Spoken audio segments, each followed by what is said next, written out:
ఆయన కుటుంబాన్ని మీరు గమనిస్తే ఆయన కుమార్తె, ఆయన యొక్క భార్య, వారు యేసు క్రీస్తు ప్రభు యొక్క తత్వాన్ని ప్రజలకు బోధించడం జరిగింది. ఆయన భార్య ఏమందంటే, నా భర్తను వారు హతమార్చినప్పటికీ నేను వారిని కూడా క్షమిస్తూ ఉన్నాను అని. ఆయన కుమార్తె, నా తండ్రిని చంపినప్పటికీ నేను కూడా వారిని క్షమిస్తూ ఉన్నాను అని.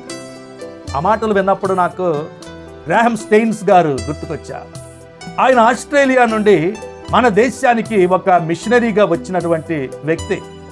ఆయన ఇద్దరు పిల్లలను, తిమోతి, ఫిలిప్ అని ఇద్దరు కుమారులు ఆయనకు ఉండేవారు.